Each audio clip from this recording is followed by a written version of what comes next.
On studio, I'll be having the ambassador from the Ukrainian ambassador. We'll be discussing a number of issues. And as the world continues to watch the unfolding situation in Eastern Europe, the role of diplomacy has never been more critical. Today, we are honored to be joined by His Excellency Dr. Oleksiy Sivak, the Ambassador Extraordinary and Plenipotentiary of Ukraine to Botswana. He calls himself Mr. Loapi, and I'm so glad. Let me take this wonderful opportunity, sir, to welcome you today here. Good morning, and thank you very much for having me here today in the morning. Right. Please kindly allow me to ask you to say your name in Setswana, so that for the sake of our viewers. Lina Lameki Loapi.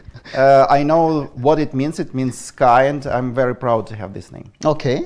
That's great. And my name is Skinali Mudis, and I was very glad, to hear you, really expand on it, so that trying to explain what it means in English. Right. Your Excellency, Ukraine on Monday, that was the 24th of August, marked its Independence Day. And in this current climate, global climate, what does the day signify for the Ukrainian people? Yes, in 1991, on the 24th of August, we voted for the independence. But unlike in many other countries that got their independence in the 20th century, it was not the last day of the anti-colonial war. Mm-hmm. It was a free choice of people who celebrated their right to choose their future. And we voted for the independent state of Ukraine. Mm-hmm. That meant for us that time the birthday of the modern type state that we started to rebuild. We now celebrate the 35th anniversary of our independence, of restoration of our independence. Because I would like to remind myself and to all our viewers that we got independence in the beginning of the 20th century. Mm-hmm. Back in 1918, we had our currency, we had our coat of arms, flag, capital, leadership, even embassies, mm-hmm. Including one on the African continent. But since then, we lost it to Soviet power, and in 1991 we had a historical chance to restore our independence and to start building new country and new nation. Right. This celebration finds it's very different. Why? Because you are celebrating your independence while there's a lot happening. How does it feel, to celebrate while you are defending, at the same time you are defending your sovereignty? Yes, as I said, we got this chance to re-establish our state in a mostly peaceful time. Mm-hmm. And we started from building institutions. We started from building the capacity for our nation, for our people. But now what we have established that time, we have to defend. Mm-hmm. We have to defend our right to choose our future. We are defending our right to choose our leaders and the way we develop ourselves. And I believe that in the core of every nation, it remains the same. The right to choose the future, mm-hmm. the right to recognize the freedoms and choice of people to move forward. Mm-hmm. Right. With us as Botswana as a nation will be, celebrating 60 years of independence on September the 30th. And one thing that I've realized is that You know, independence is often, you know, described as a journey rather than a destination. Now, I want us, you expand on how has the word independence, you know, evolved, you know, for the Ukrainian people for the past 2 years. For the past maybe 35 years, it has changed dramatically. You see, we do not consider independence only as a date or as the fact that provided us the chance for the future. We now see independence as the implementation process on how we apply independence in our everyday life. You know, for many people in Ukraine right now, independence means personal responsibility.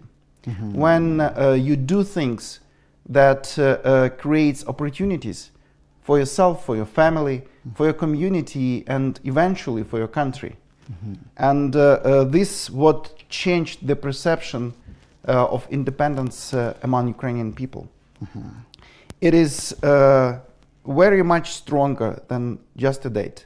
It's a responsibility that we have for the future before our kids, before next generations. Now let's talk about maybe the diplomatic missions, you know, especially such as here in Botswana. How are you really working, you know, to ensure that the world remembers the resilience and the cultural identity of Ukraine during, especially in such a time as this? Let us take a step back and to remember how much you knew about Ukraine, like maybe two years ago or 5 years ago, before we opened an embassy here. And what you remember from that time about Ukraine. First of all, not very much, for example, but the other thing maybe primarily about the situation that we had regarding the war of Russia against Ukraine. Now we see a different situation, we see a change. We see an opportunity for us to tell our story by ourselves. And this is what is happening right now. We are telling the story that Ukraine is much bigger than just a war. We have centuries of history, of music, art, traditions, everything. And we present it not only to a government, we present it to people. I very much believe in people-to-people diplomacy. Like you ask people who know me, I'm not an ambassador who always sits in the office. Okay. I go out. You interact with I people. talk to people. I believe that the story that comes from people and delivered to people has much stronger impact on understanding who we are and what is our values, what we are fighting for. I can give you just one example. When I had the chance to translate Ukrainian fairy tales into English. And I came to basic education school, primary school. Yes. And I presented these stories, fairy tales, to young Botswana. And then I asked them to draw pictures of how they imagined what I told them about. Okay. The same thing I did with Botswana fairy tales. I translated them into Ukrainian. Okay. And I presented this to Ukrainian kids and asked them to draw pictures about Dimo and all these characters that you have in your life. And that opened many doors. Because you see, when you imagine this life through stories, through fairy tales, you feel closer. You feel like a part of one larger community. Right. Talking about that, let us, try to expand this, especially about culture, the importance of culture. Talking about maybe intercultural, relations, and talking about that. You spoke a lot about the implementation process and personal responsibility, and I thought to say, these partnerships or maybe these relations, they will be more important, especially taking it to a domain of culture. Talking about you stay in Botswana and how are you really relating with Botswana? I mean, you gave an example. How is Botswana culture relating? How are you trying to connect these two cultures? First, I would like to mention that we do things to institutionalize our communication. Earlier this year in January, we opened a Ukrainian Center at the University of Botswana. And this is the platform, the place where we can exchange our achievements in the cultural sphere, in the sphere of our heritage, Yes. Recognition of our language, recognition of our cultural and identity. But as I said, it's very much about being part of your everyday life. Oh, yeah. So I had the chance to participate in at least in two Linialo celebrations. Okay. So I Marriage. was sitting next to the uncle. I saw how people recognize tradition and heritage as a part of their everyday life. Yeah. This is still alive.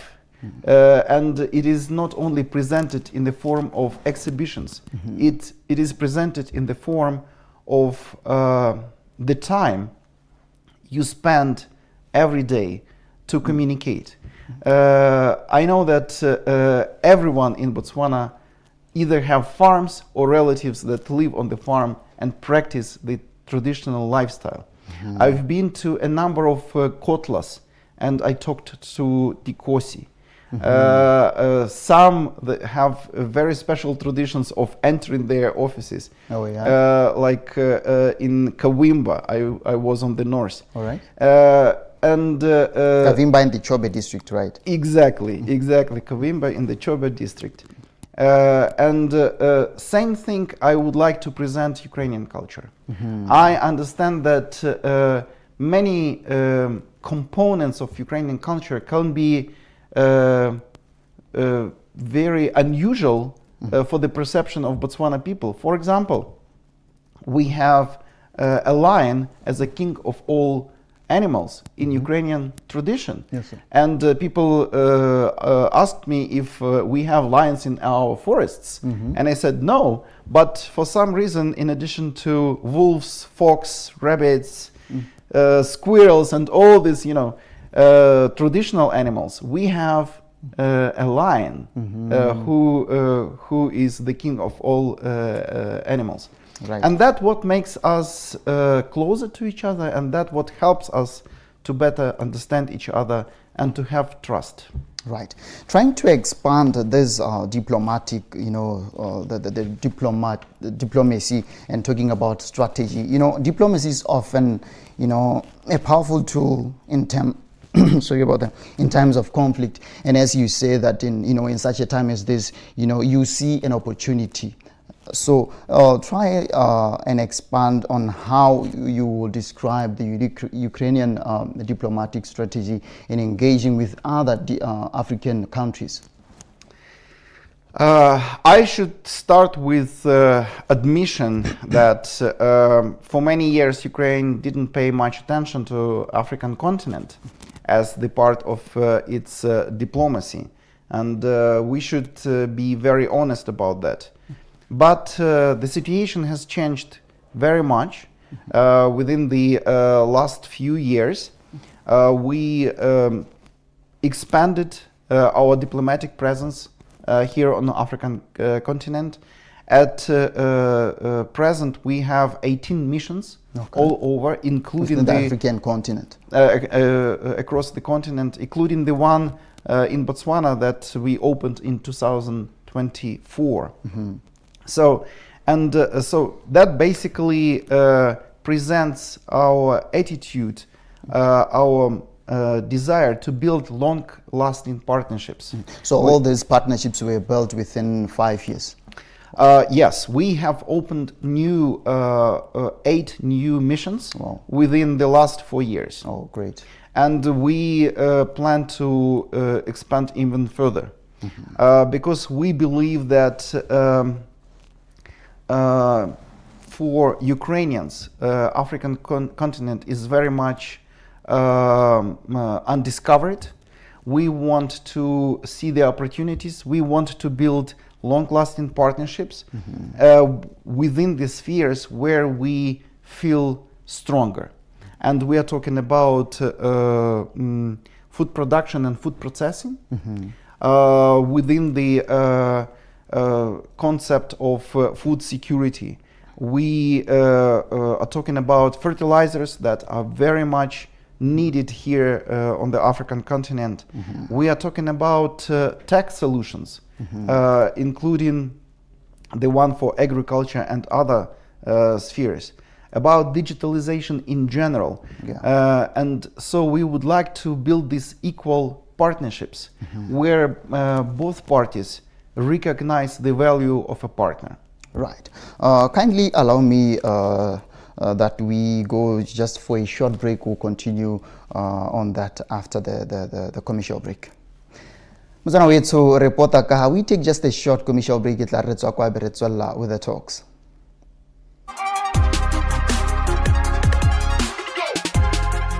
After 2 adrenaline-filled seasons and 13 action-packed episodes, your iconic automotive show is back by popular demand.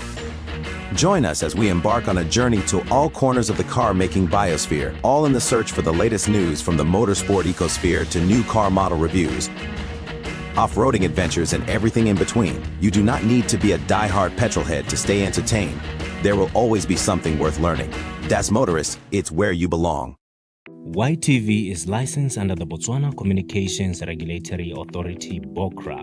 Under the license conditions and code of conduct, we are committed to broadcasting news that is accurate, comment that is fair, and programming that does not amount to hate speech or the description of gratuitous violence or explicit sex.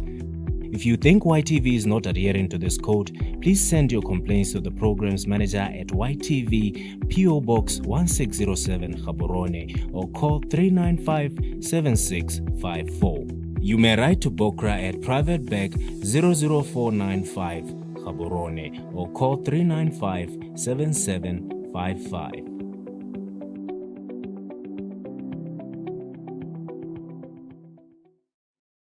Get ready for another delicious stop on Taste Gaborone with Robertson's as we step into the stylish world of Luna Rosa. Great food, vibrant energy, and mouth-watering dishes come together in a celebration of flavor, all elevated with the rich taste of Robertson's spices. If you've been asking yourself how to find your me in every meal, then you tuned into the right show today. From the first bite to the last moment, it's a dining experience full of passion and unforgettable vibes. Taste Gaborone with Robertson's. Robertson's spices. Find your me in every meal.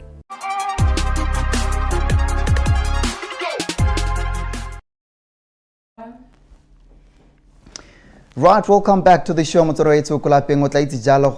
with me on studio, I have the Ukrainian ambassador, His Excellency Dr. Oleksiy Sivak. We are still continue with our talks. Ribua jalo tata ka botsalano jalo bo eleng gore bana le bone le lefatshe la Botswana ibile le mahatshe a mangwe a eleng gore ke mahatshe a Africa. O tla itse jalo gore re ntse re le ka go atlatla dikgang di tshwana dikgang tse eleng gore gongwe they relate to gongwe boipuso jwa lehatshe lone la Ukraine. le gone gore tota boipuso sentle bo raeng mo bathong ba lefatshe leo. And re tle be re tswelela ka dipuisanyo tse dingwe re tswelela re bua ka tse dingwe tse leng gore gongwe ba di buisantse gongwe le lehatshe la Botswana go le ka go atolosa dikgang di tshwana tsa temothuo, that is agriculture, dikgang di tshwana gongwe tsa dikgwebo hela jalo le tsone tsa digitalization jaaka o nontse mo ritse bua ke tsa gone jalo goreng o re ka tso pedi ebile ya ka re ntse re bua yana ka puo ya seng o itsela go le go nnyane gore le yena o ka ithuta go le gontsi. Mr. Loapise, there is often a narrative of, this saying that there is the global north versus the global south. Now, we want to understand, for the sake of our viewers, how does Ukraine bridge this gap, to explain the importance of international law and, territorial integrity to partners in Africa? You've been talking about, the partnerships that you've just developed within 4 years. First, I would like to say with sharing the attitude that I don't really like to put countries in boxes. Okay. Like who defines this north or south? Of course, we understand that each particular country is different. Yes. And historically, we are the part of Europe. And it means that our history, our past, Yes. Our traditions is very much connected to the history of our neighbors. Yes, you are tied to the history. Definitely. So we understand that part of the world better. We understand the achievements, the opportunities that we can bring from that part of the world to the rest of the global community. Yeah. And we Ukrainians are very much eager to do that. We are not self-centered. We see the opportunities all over the world, and we understand that what we do may have a value for others. Just to bring you back to the point where we discussed our expertise in agriculture. We have this program established in 2022, just right after the start of war of Russia against Ukraine. Yeah. Grain from Ukraine. Now it is developed into food from Ukraine. So this is how we basically provide the bridge of delivering what is needed in other parts of the world, in Latin America and in Africa and Middle East, of what we have in Ukraine. Yeah. Besides, we have this program which we call European integration through Africa, because we understand this is not only about what we, Ukraine, as the Central European country have, but also other nations of the European Union can jointly bring to Africa. So there is a program called Global Gateway, Yeah. and it has sufficient funds for the development for the countries in terms of providing opportunities for food security, food processing, but also for digital development, for technological development. Yes. And with our expertise, with our opportunities, we try to bring it all here to Botswana and to all sub-Sahara region.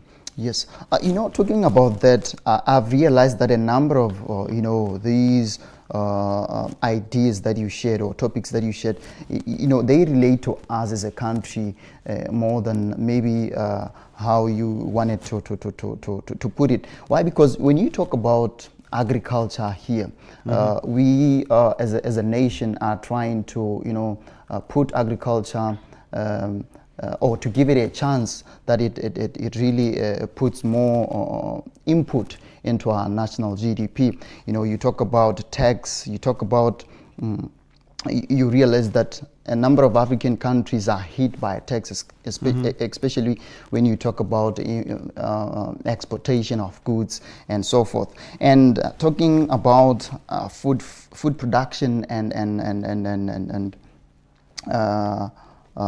especially with agriculture for sure, then digitalization. And this to say, in working together, developing these relation, you get to see that a number of African countries will get to benefit more. But despite that, you realize that there are some of the misconceptions that while you are trying to develop these relations, maybe some African countries, they have some of the misconceptions that dominate their minds. What are some of those misconceptions, maybe for the sake of our viewers?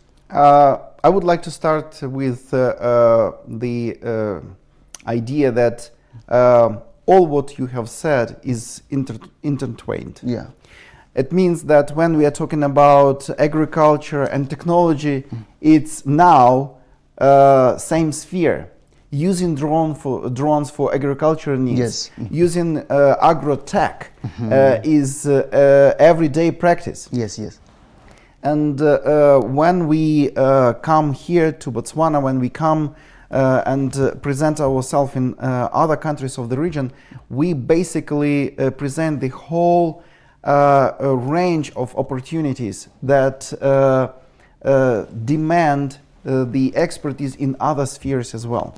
But speaking about the misconception about Ukraine, I would say that you see, what I have realized talking to representatives of this region, of these countries, of SADC countries, is that our history started in 1991. That we had nothing before that, and that the time of the union of the Soviet Socialist Republics is a story about Russia.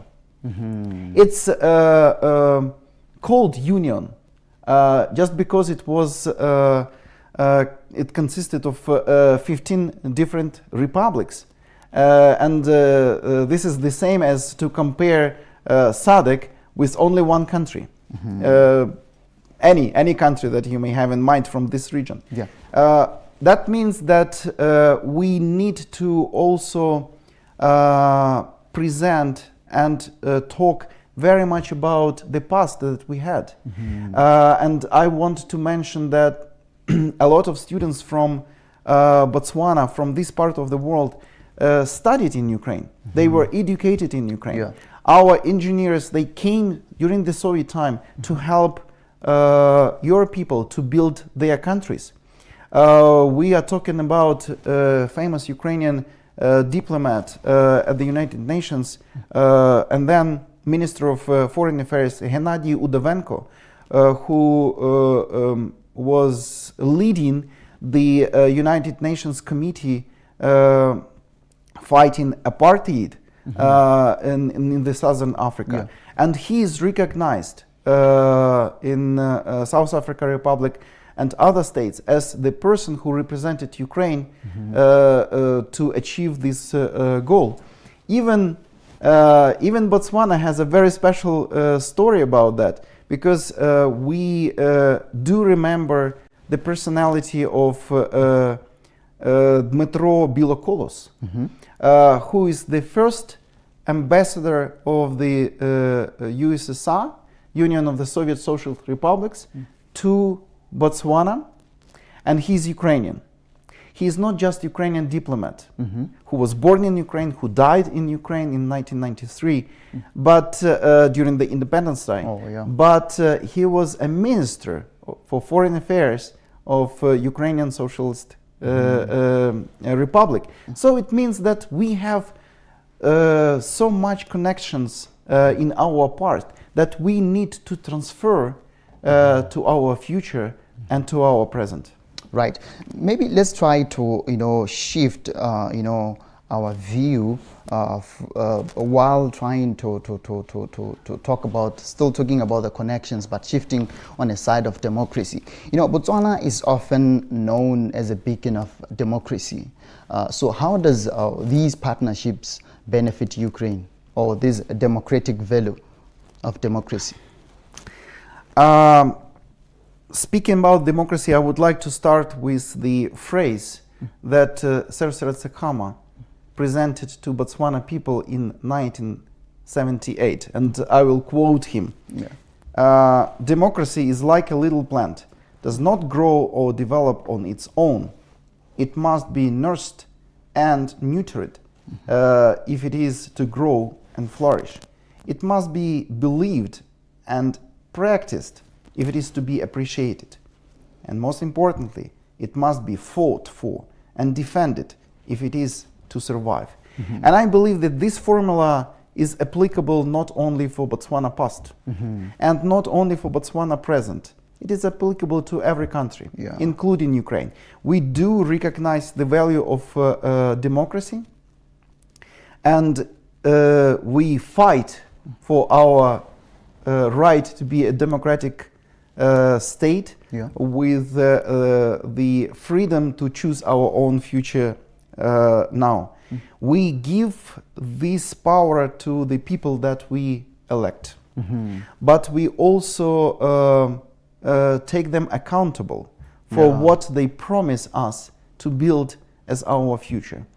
And this is where I see both our countries, Ukraine and Botswana, are very similar, are very like-minded.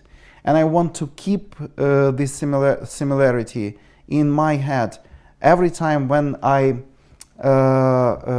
discuss and plan what we can build together. Because this is... So do you do believe that in democracy we have to accountability matters a lot? Yes, and it's about not only have a freedom to choose, but it's also about the power of people to have politicians, government accountable.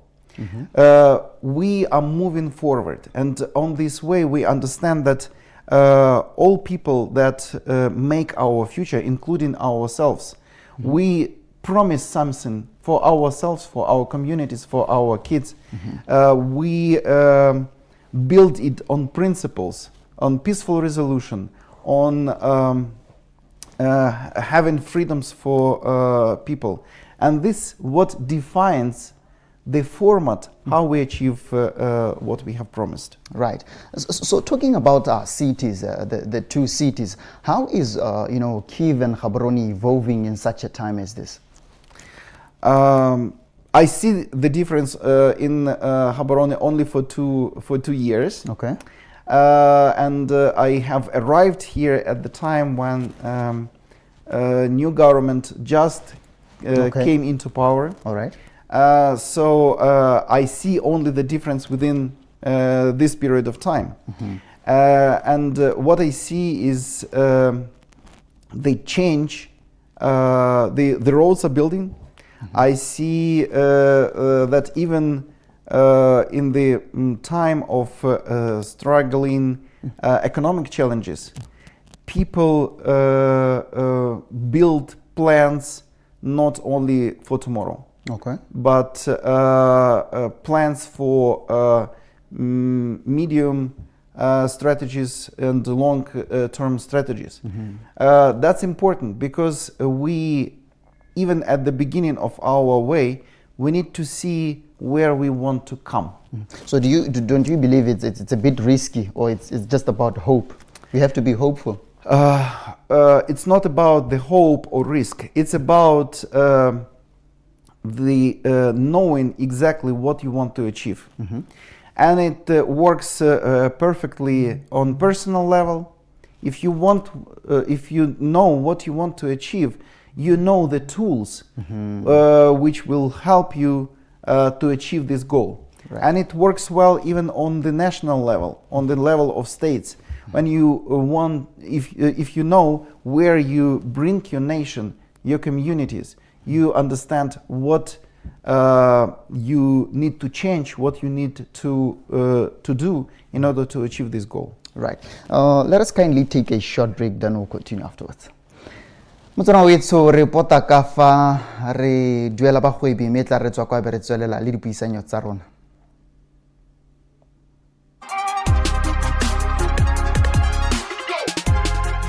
After 2 adrenaline-filled seasons and 13 action-packed episodes, your iconic automotive show is back by popular demand.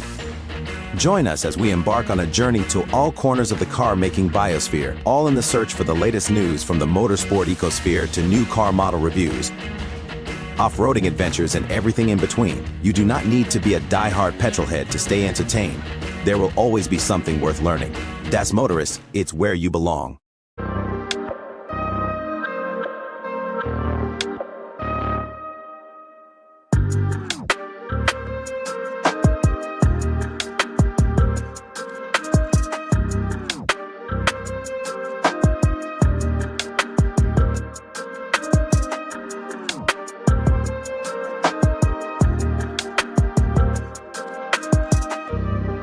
Fridays at 7:30 p.m. Hot like a heater. Where is it?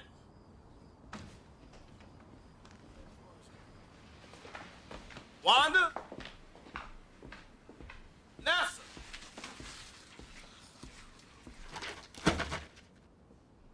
Hey! How somebody just gonna come up in my house? What's wrong with people today? It's disgusting, despicable. You're supposed to rob somebody when they're not at home. I gave them all the signals I was here. Lights on, truck in the driveway. I'm talking to myself out loud. What more do I need to do? Did you see that? Almost clubbed around like a baby seal. What's wrong with me, America? I feel violated. I can't go on like this. I don't want you to see me like this.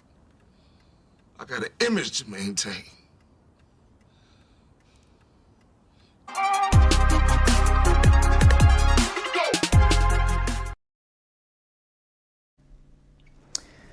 Right, welcome back Motswana wetso ko lapeng. Itse jalo gore mo dipuisanong tsa rona on a studio ke na le Re Loapi yo eleng goreng ke His Excellency Dr.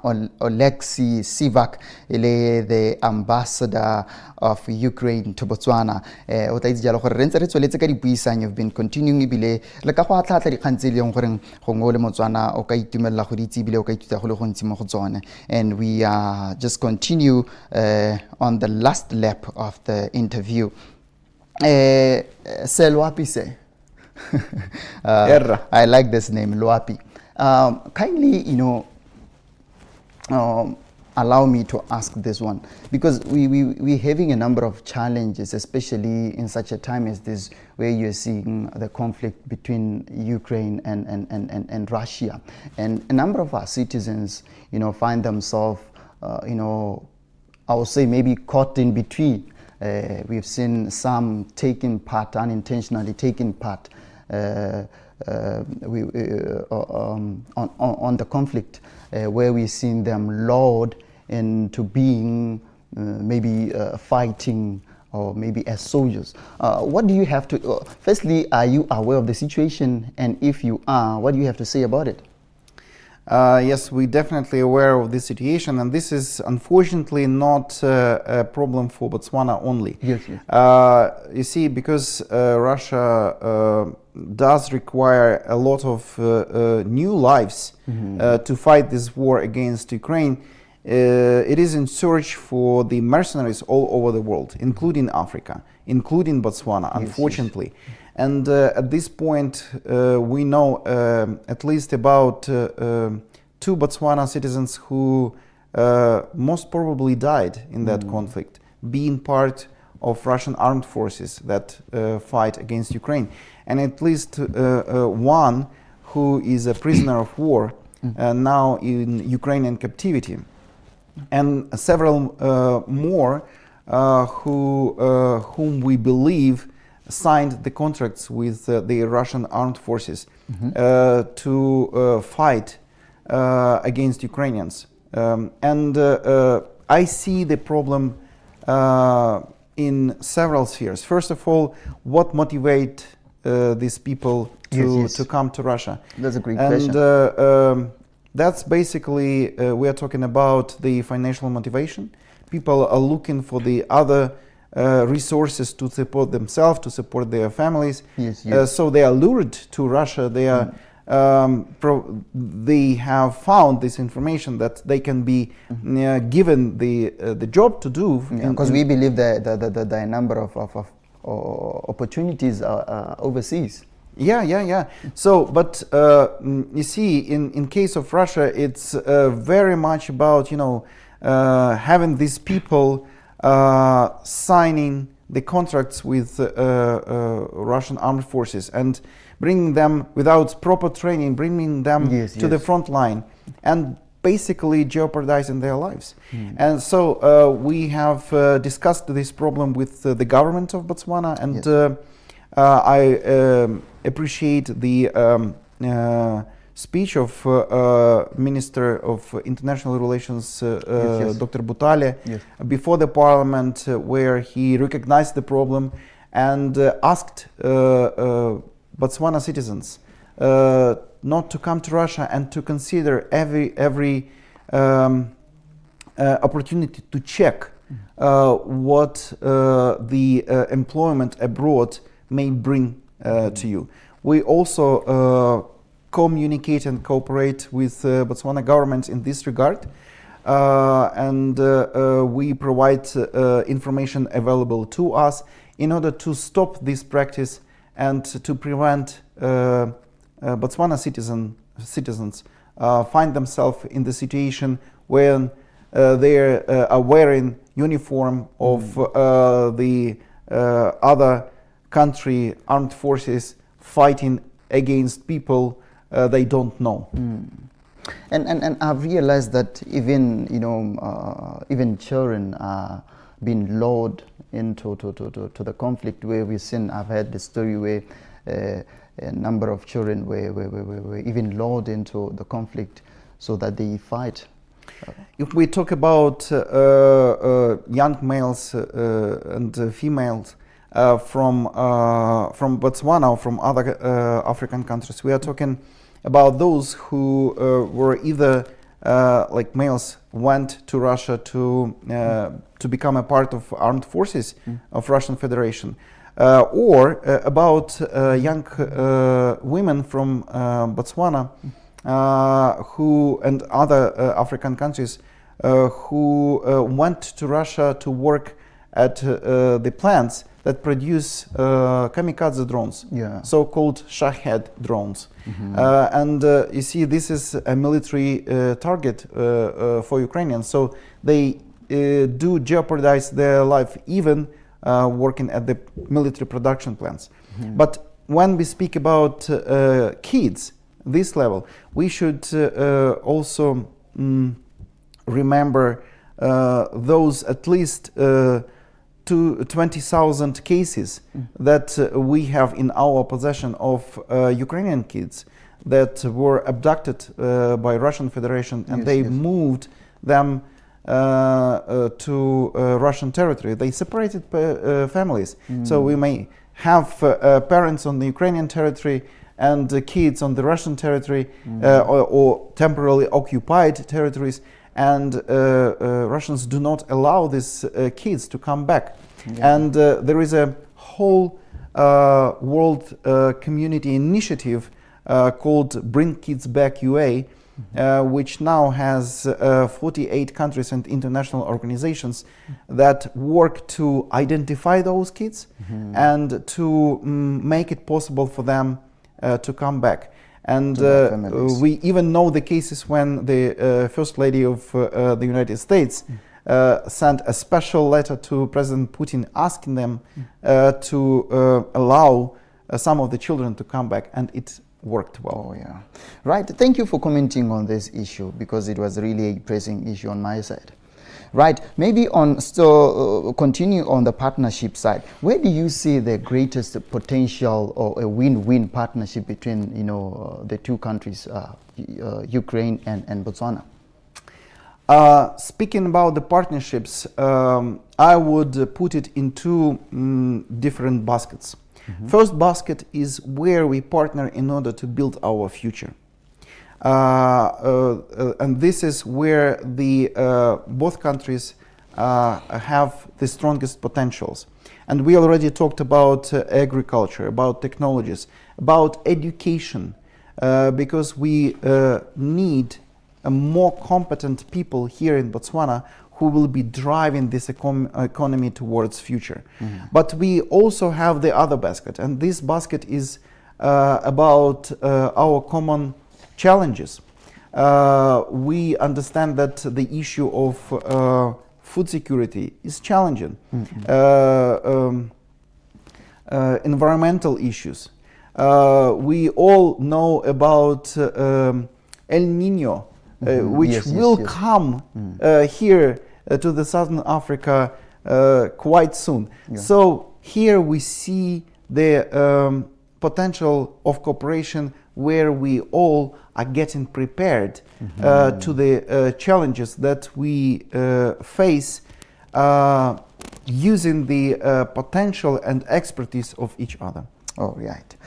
Maybe as some of your last words, you've spent time here in Botswana, representing your country, and maybe for the sake of our viewers, would like to know what has been your most memorable experiences or maybe cultural discovery.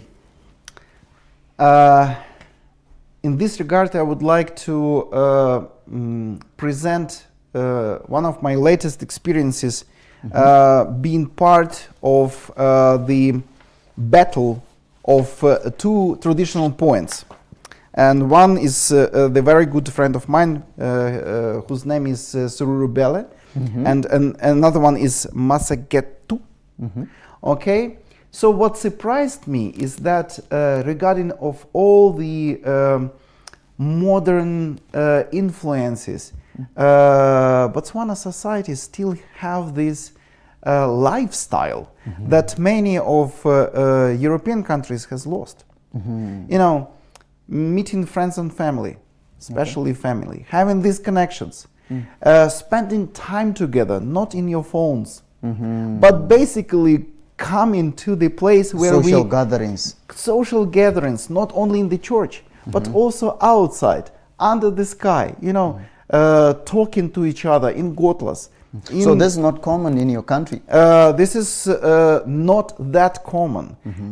We still have very strong family relationship, and I consider my family as the extended family, not only my wife and kids. So it's about my parents, my nephews, all people that are still alive. We keep these connections.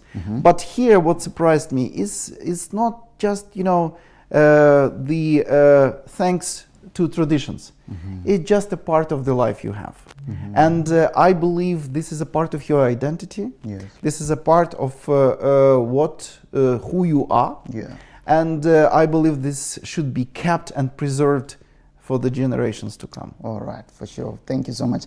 Say, maybe if you could send maybe one message to the people of Botswana, especially concerning the Ukrainian spirit, what would you say? I would say thank you for all people of Botswana for the listening to our story, for understanding us better, for having this, for being ready to understand us, to share our pain, but also to share our achievements. This is the basics that we start to build our bilateral partnerships, and this is the basics where we start to build the future that we would like to bring our countries to. And with this regard, I should say that I see this future very bright, because like Botswana and Ukrainians, we have this clear understanding what we want to achieve and how we move there. And today's world is very fast moving. The plans that we have for 20 years, we complete in 7 years. So now when we build our future, we think about the horizons we want to achieve, not in 5 years, but maybe in 20 years and 50 years. And in these long horizons, I see both our countries being prosperous, friendly, and with regular communication and partnership programs. Right. Selwapi, let me take this wonderful time to thank you for being here this morning. Thank you very much. Right, and I really like the fact that each and every word that you say, the message that you're trying to relay to the people, you always mention the future. Everything is about the future, and I believe that the bilateral relations will benefit a lot from the Ukraine side. You see, we have this saying in Ukraine that the country is not only what we have inherited from our predecessors, is what we borrowed from our kids. And it means that when we think about what we do now, is thinking very much about what we will return to our kids for the further development. Right. That's why I speak about the future more than about the past. All right, thank you so much. Thank you. Thank you so much. His Excellency Dr. Oleksiy Sivak Elejalo, the ambassador of Ukraine to Botswana. Re le gore re buile go le gontsi tse leng gore o ka ithuta mo go tsone o le Motswana o le mmogedi ko lapeng. O tla itse jalo goreng re buile ka dikgang di ka tshwana digitalization, re bua jalo ka food production, tax, agriculture le tse dingwe hela jalo. Jaanong nako a rona e re sile Motswana wetso fitla re kopana gape mo tsatsing le letlang la melina ke nna ke na le bodisantsi magantla ke tlhoka sepe nna le tsatsi le le monate le le itumedisang modimo ke yo.